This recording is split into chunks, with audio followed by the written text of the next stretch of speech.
kami na ang bahala. Pag-usapan yan natin, masusolusyonan natin problema mo. Kaya sabihin mo sa amin ang lahat, ano ang drama mo.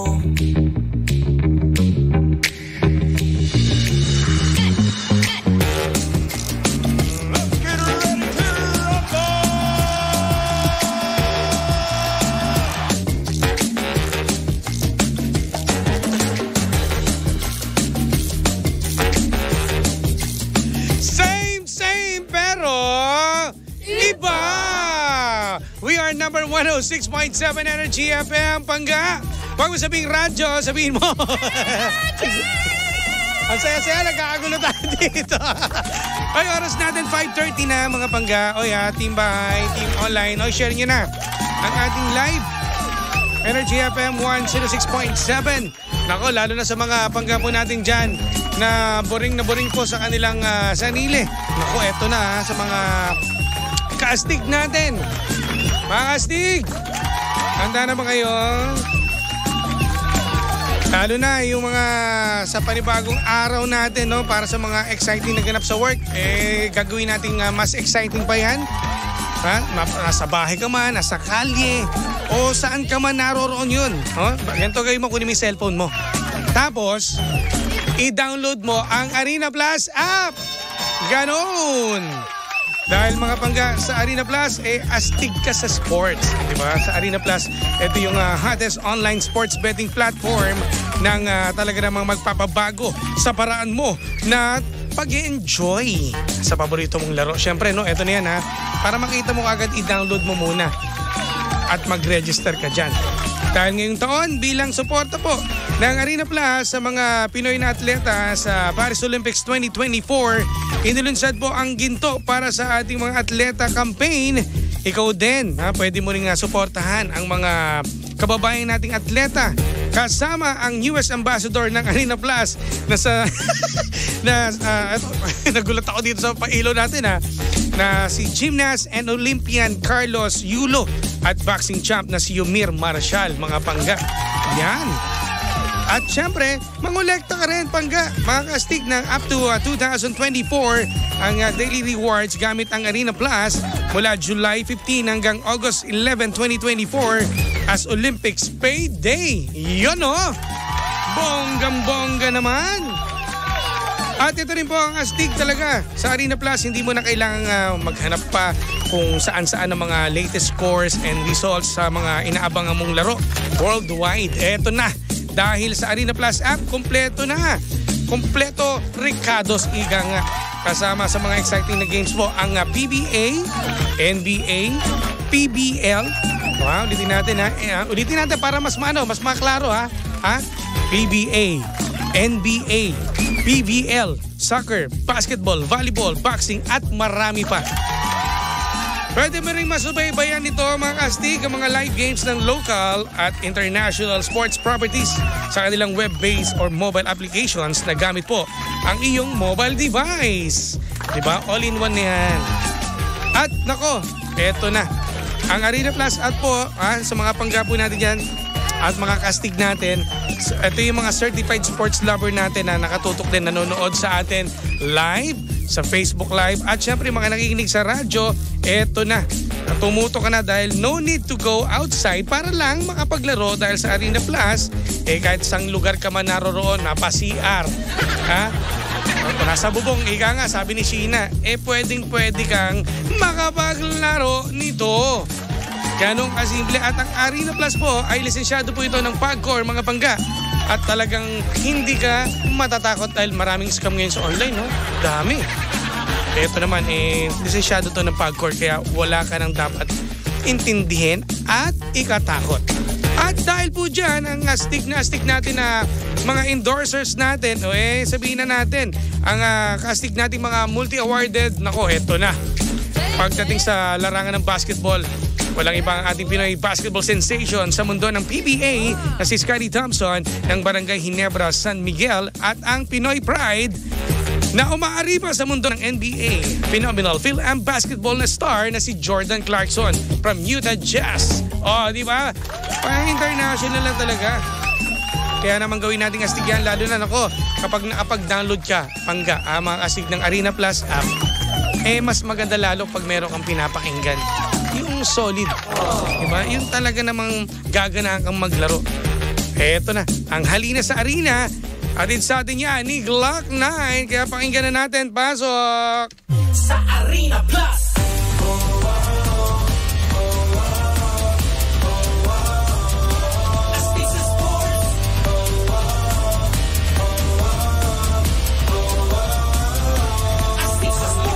Astig ka talaga sa sports. Talaga, ganun kalupit talaga ang Arena Plus. Kaya kung sa inyo, habang ikaw ay nanonood sa live natin, i-download nyo na yan, Arena Plus app.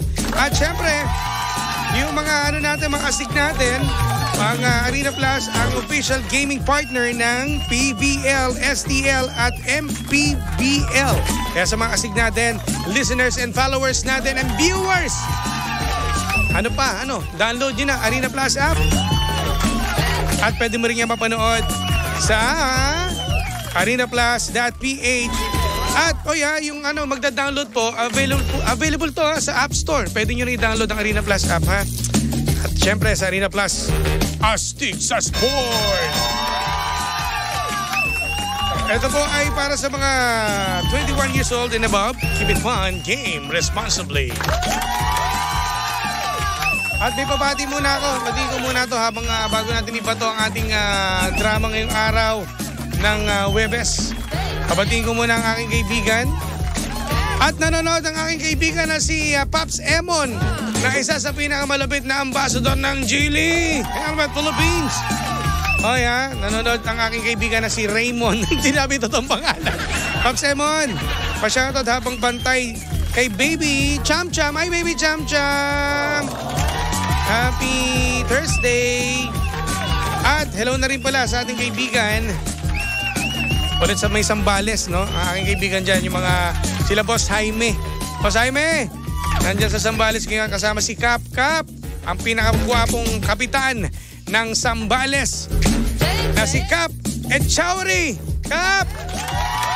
At si Kagawad Beng. Ano na? Kala ba magsha-shot tayo ngayon? Shot na. Ay, salamat sa mga nag-share, ha?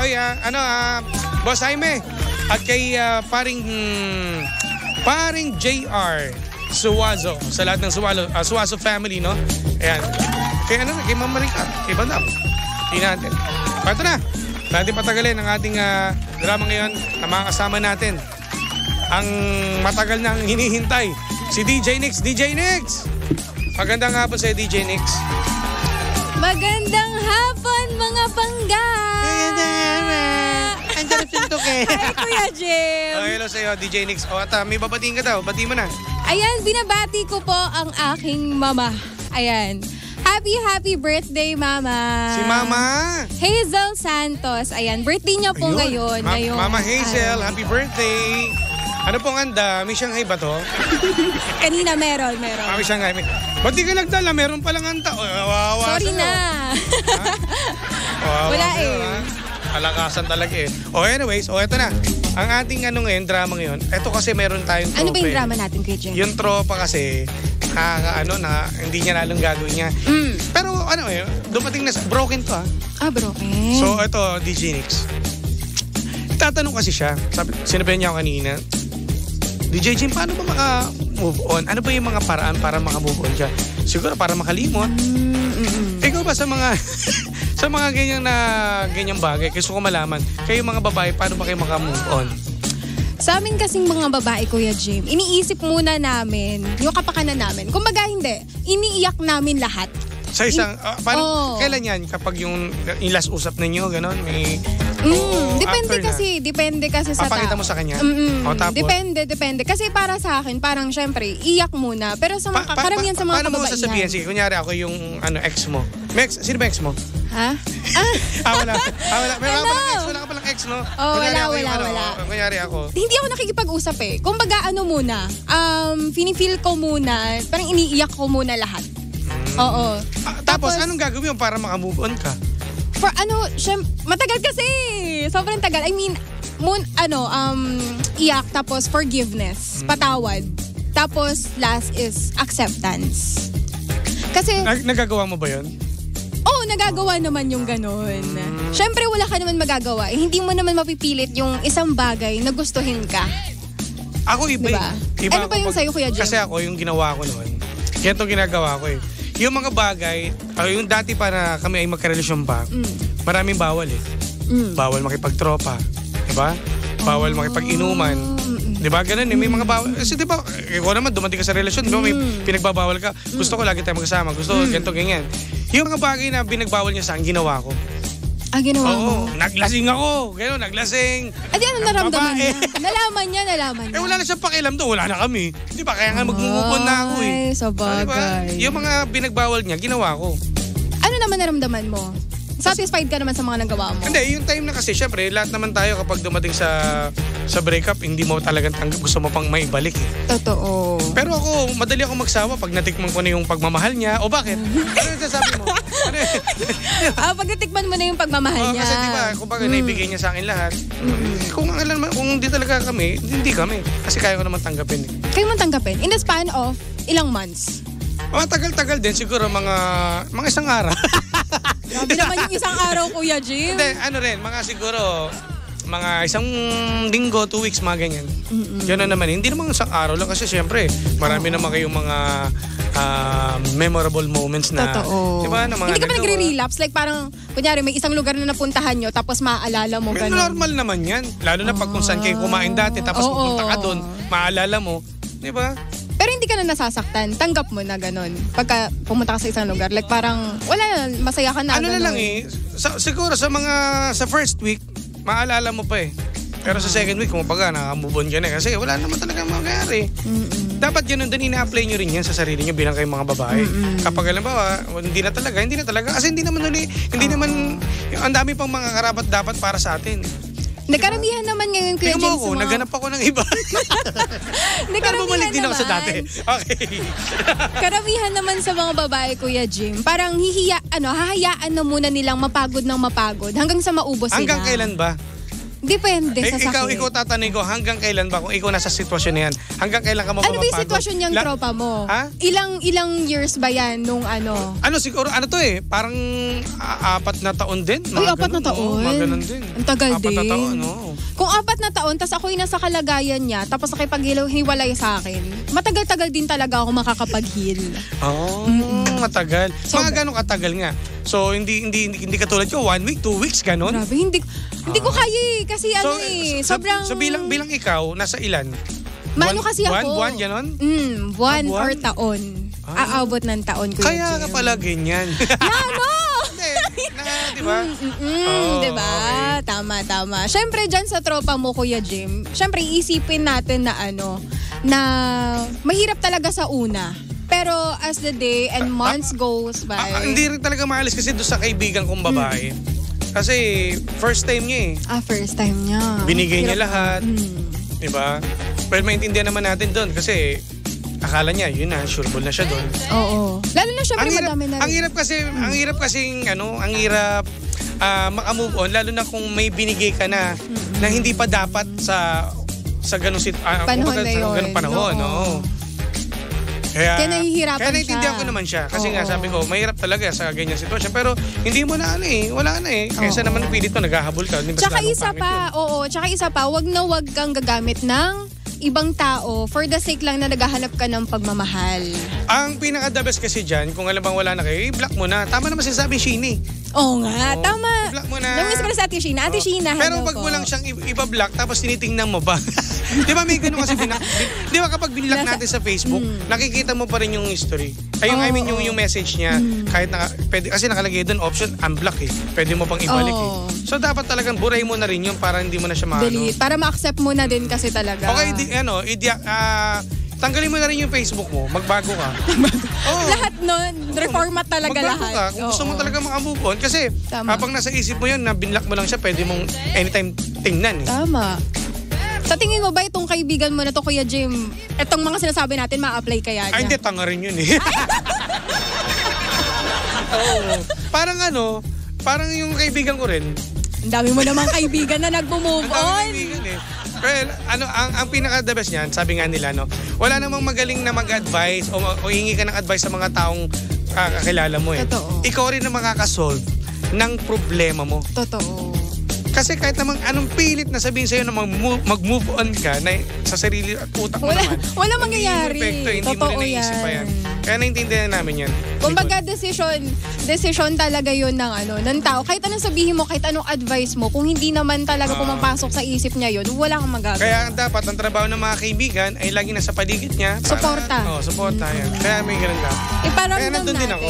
Tama. Iparamdam na lang natin yung love So and una lang nga yan sabi nga nila, no? Tapos pag nakamove on ka, tatawanan mo na lang. Alam mo, para akong syunga, no? Kasi may ilang buwan din ako nag-iyak. Uy, totoo yan, Kuya Jim. Tatawanan mo na lang talaga lahat ng problema mo after nun, lahat ng pinagdaanan mo, yung struggles mo. Kaya maintindihan ko na ngayon na lahat naman pag nasa ganyang level pa lang maintindihan mo na hindi pa makamove on kasi nga masakit pa. Totoo. Diba? Kaya darating yan soon. Makamove on siya. Makaka-move on ka din kung sino ka man sa tropa ni Kuya Jim. Sa tropa ko rin na nandito sa paligid ko doon sa Antipolo. Tama. Siya. Teka lang, may papadila muna ako. Okay. May ay si Mami nandito pala, Mami Hazel, nandito. Mama, hello. Sabi ko yung Mama na Adre. Hey, Mama. Mami Hazel, nasaan na po yung Shanghai? Hindi niyo pinadala kay Shoutout po kay Kuya JM. Yan yung Delphine family. Ayan, kasama po namin kumain kanina. Kay Tita, Mama, hello po. Oy, eto, tingnan mo to, si paring EJ, batch ko to Sabi niya, tama, kasama ko dyan. Naka-move on din siya. Matagal-tagal din na Hindi naman natin kasi mabibilang at mamamadali ka Kung halimbawa, kung ikaw rin mismo magsasabi sa sarili mo, oy, naka-move on na ako. May pagbabago, may changes yan. Tandaan nyo, abangan lang. At pabati daw, M. Cruz M. Cruz Street, Santa Elena, Marikina. Pabati po si John Ray Tagalog, Ebaho, si Lovely Betran, si Clark Ebaho, si Victor, Joseph, si Teresa, Jonathan, Jen, and Christine Joy Ebaho. At sa lahat ng Ebaho family, maraming salamat sa mga nakinig po sa atin. Kay paring EJ, si Mick, nandito si Mick ng ating OJT natin.